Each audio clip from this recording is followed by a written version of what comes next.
Bienvenue dans le podcast de Justine Guillaume, votre rendez-vous dédié à la nutrition et à la physiologie du cheval. Ici, chaque épisode est pensé pour vous donner les clés d'une meilleure compréhension des besoins de votre cheval et pour vous apporter des conseils pratiques en termes de nutrition, de pratiques alimentaires, physiologie digestive ou encore physiologie à l'effort.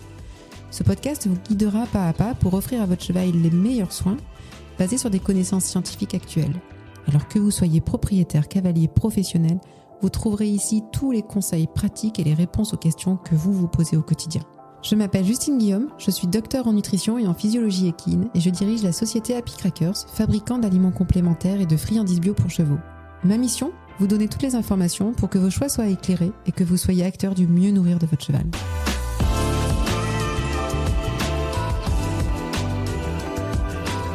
Hello, j'espère que vous allez bien. Je suis très heureuse de vous retrouver aujourd'hui pour vous parler d'un sujet qui me fascine. C'est une problématique qui m'a réellement intéressée sur le tard, si je peux le dire ainsi. En vérité, c'est un petit souci personnel qui m'a amenée à m'y intéresser et à faire mes recherches. J'y ai découvert un livre qui m'a littéralement fascinée et mes découvertes m'ont totalement subjuguée. Vous l'aurez peut-être deviné, je vais vous parler aujourd'hui de microbiote intestinal.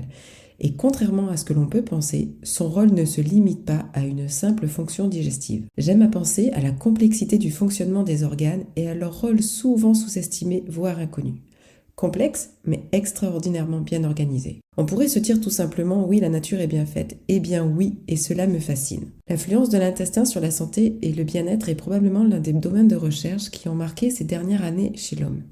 Les découvertes, et notamment le rôle essentiel que joue un organe finalement peu connu, ont fasciné et on peut tout à fait s'interroger sur la pertinence de ces découvertes chez le cheval. Alors je le sais que trop bien, la prudence scientifique vaut souvent mieux que des suppositions précipitées, mais la peur peut aussi réduire à néant des opportunités, des pistes de réflexion, voire des axes de recherche. Dans cet épisode, je commencerai par donner une définition du microbiote, puis nous verrons les différents rôles que cet organe peut avoir chez le cheval. Je ferai souvent un lien homme-cheval, en toute relativité bien sûr. Nous verrons quelles stratégies nous pouvons mettre en place pour prendre soin du microbiote de nos chevaux. Je vous promets de simplifier au maximum, mais je vous préviens, c'est un sujet qui me passionne, alors je tenterai de le rendre passionnant pour vous aussi. Alors c'est parti.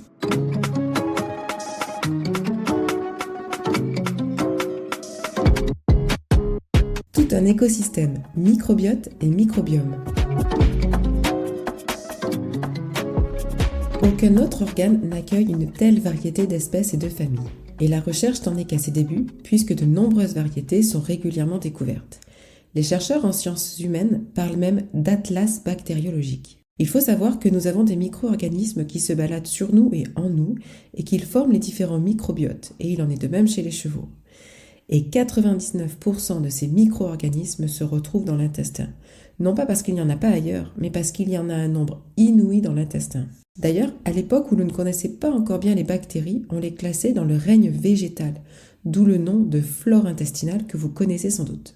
Le terme de flore n'est donc pas tout à fait correct et nous devrions plutôt parler de microbiote pour désigner la population de microbes qui habitent en nous et nos chevaux, et de microbiome pour désigner l'endroit où ils vivent. L'intestin grêle et le gros intestin abritent plus d'1 millier d'espèces de bactéries différentes. Sans oublier les minorités que sont les levures, les virus ou encore les champignons et les micro-organismes unicellulaires. Les travaux sur le microbiote du cheval ont débuté dans les années 90-2000 en France, avec comme mission principale la caractérisation des populations bactériennes dans les fécès, puis dans le cécum et le gros intestin des chevaux. Nous connaissons aujourd'hui les grandes familles de bactéries qui colonisent le tractus digestif des chevaux. Par exemple, on va retrouver des bactéries cellulolytiques, les lactobacillus, les streptococcus, ou encore les bactéries utilisatrices de lactate. Et nous savons que leur concentration va être directement liée aux différentes parties du tube digestif, c'est-à-dire si on parle de l'estomac, du cécum, du côlon ou encore du gros intestin. Les recherches ont également montré qu'à l'intérieur de ces grandes familles de bactéries, on pouvait y retrouver certaines espèces. Par exemple, le Ruminococcus flavifaciens, qui a été identifié comme l'espèce prédominante des bactéries cellulolytiques présentes dans le cécum des chevaux. Globalement, aujourd'hui, nous connaissons les grandes fonctions de ce microbiote. Par exemple, la décomposition de nos aliments non digestibles, la fourniture d'énergie à notre intestin, la fabrication des vitamines, la désagrégation des toxines et des médicaments, ou encore l'entraînement de notre système immunitaire. Mais il existe aussi des fonctions peu connues. En approfondissant mes recherches sur le microbiote, j'y ai découvert des fonctions surprenantes des bactéries présentes dans les intestins. Par exemple, je ne savais pas que les bactéries étaient responsables de nos groupes sanguins, mais aussi des groupes sanguins des chevaux. Allez, je ne vous en dis pas plus, nous allons aborder plus en détail toutes ces incroyables fonctions, en commençant par une des plus importantes, la digestion.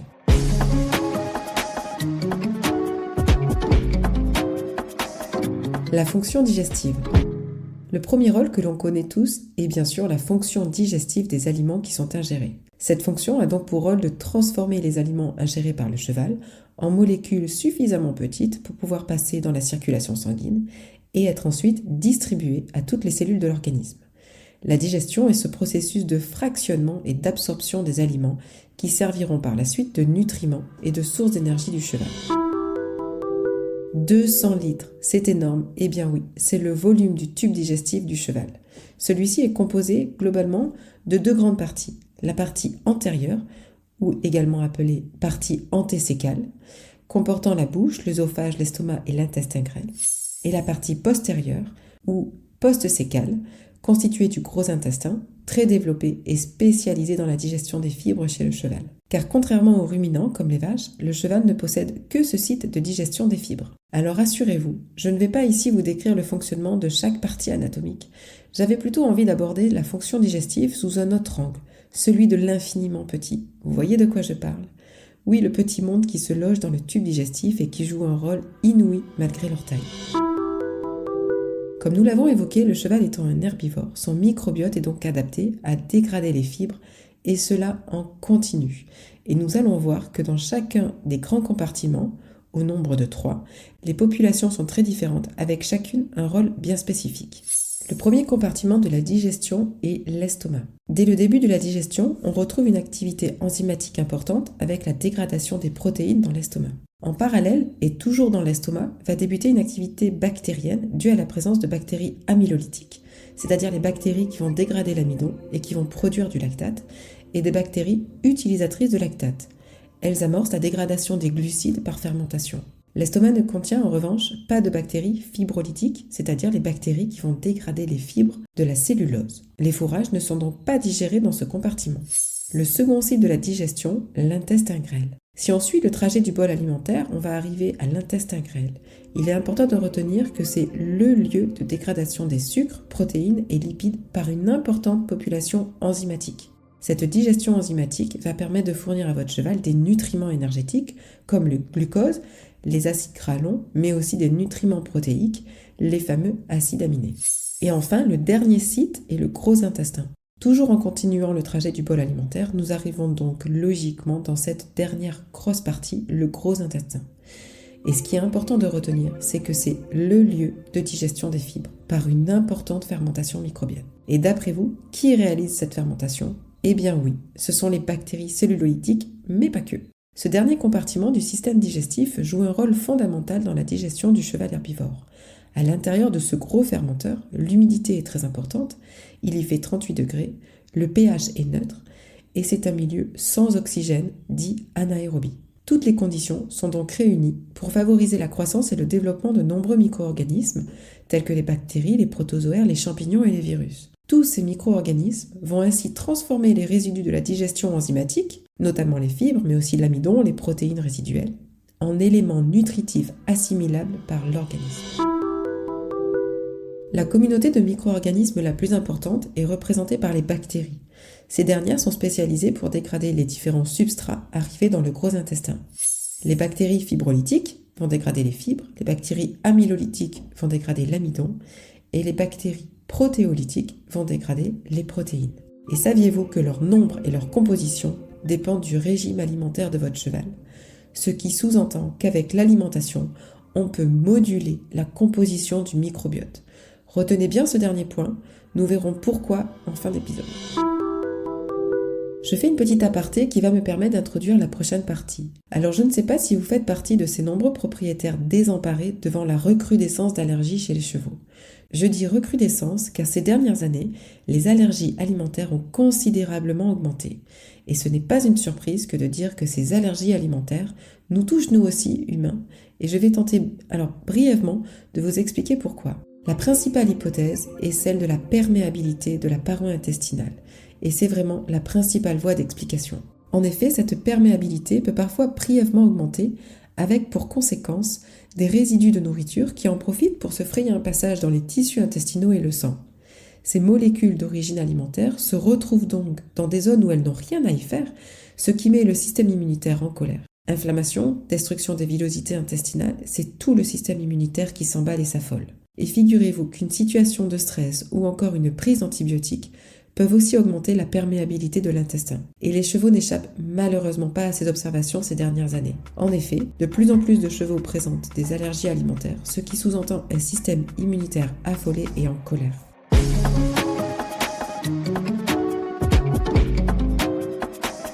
La fonction immunitaire. Nous arrivons dans une des fonctions du système digestif que je trouve incroyable et réellement elle me fascine. Écoutez bien, 80% de notre système immunitaire est localisé dans notre intestin et il en est de même chez le cheval. Le système immunitaire nous protège tous les jours et nous sauve la vie en exterminant virus, bactéries, spores qui nous infectent. Ce système immunitaire, grâce à ses cellules spécialisées, va alors nous défendre en reconnaissant les agents dangereux et ceux qui nous appartiennent à nos propres corps. Ainsi, en dehors de l'intestin, quand une cellule immunitaire rencontre une bactérie connue, elle pourra réagir plus vite. Mais avant qu'une cellule immunitaire passe dans le sang pour nous défendre, elle va inévitablement subir un processus très rigoureux de test pour savoir si celle-ci est capable de faire son travail. C'est quand même fou, je trouve. Il faut savoir que chaque sorte de bactérie a des effets très divers sur le système immunitaire. Certaines rendent le système immunitaire plus tolérant, alors que d'autres vont avoir tendance à le rendre moins tolérant. De manière encore plus surprenante, les recherches actuelles sur le sujet ont beaucoup évolué grâce aux travaux réalisés sur des souris de laboratoire avec lesquelles plusieurs hypothèses ont pu être testées. Aujourd'hui, grâce à ces essais, nous savons que le monde dans lequel nous vivons nous influence, mais que notre monde intérieur nous influence aussi bel et bien. Et que ce petit monde est différent d'un individu à l'autre. Vous l'aurez donc compris, avoir un microbiote en bonne santé aura une conséquence directe sur l'immunité intestinale et donc sur l'immunité générale.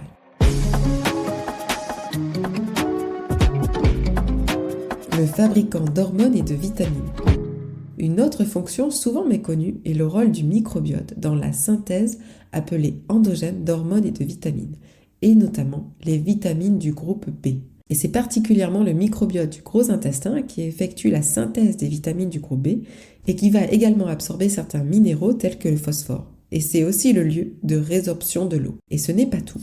Le microbiote est aussi capable de produire des hormones intestinales qui sont sécrétées par des cellules entéro-endocrines de l'estomac, du pancréas, de l'intestin grêle ou du gros intestin qui contrôlent diverses fonctions des organes digestifs. La plupart des peptides intestinaux, tels que la sécrétine, jouent un rôle de neurotransmetteur et de neuromodulateur dans le système nerveux central et périphérique. Rien que cela. Les cellules entéro-endocrines ne sont pas réunies en glandes, mais elles sont disséminées dans tout le tube digestif. Elles participent ainsi à la fonction digestive à différents niveaux.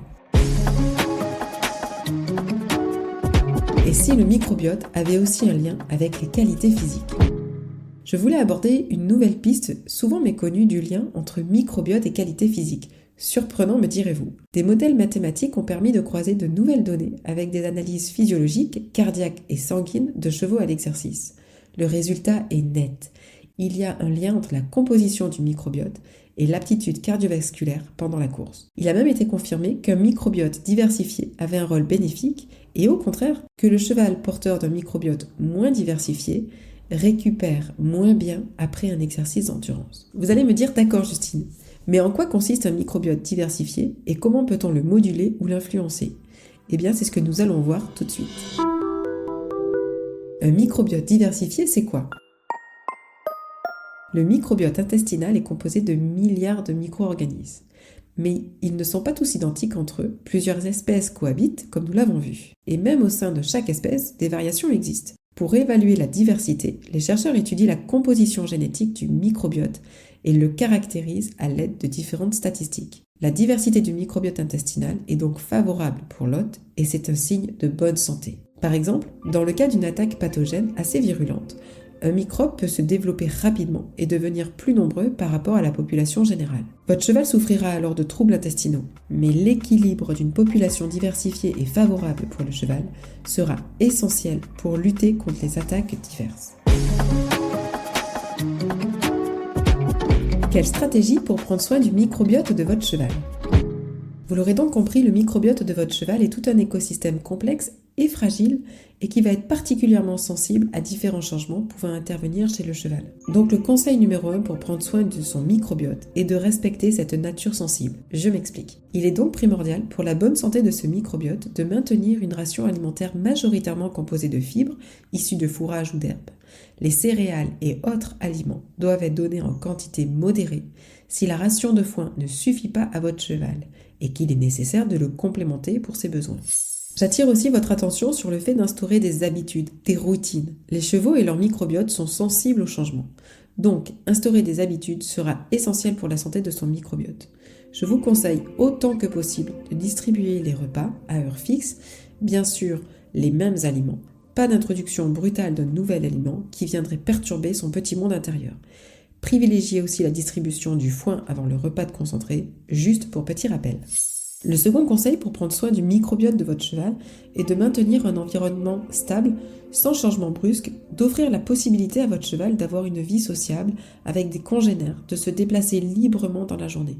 Cette gestion permettra d'offrir un environnement serein et donc un microbiote peu perturbé par l'environnement. Évidemment, parfois vous devrez faire voyager votre cheval, le séparer d'un congénère, aller en concours. Et bien dans ce cas, vous pouvez aussi agir pour son bien-être digestif avec des aliments complémentaires.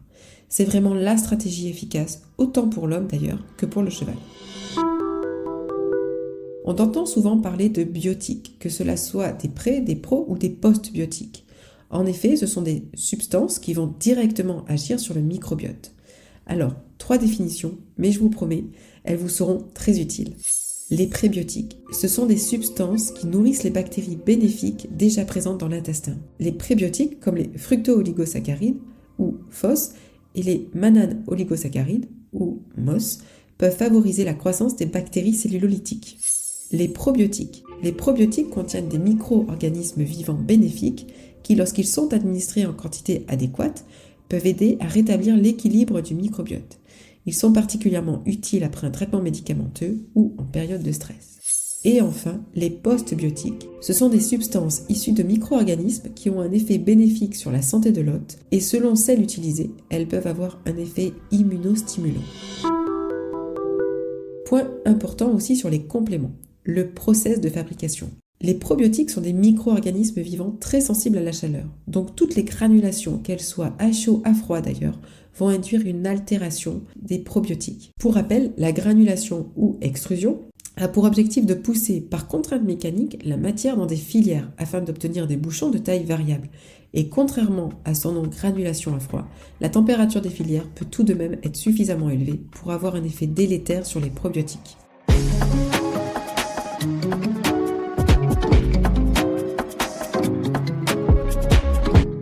Nous voilà à la conclusion de cet épisode.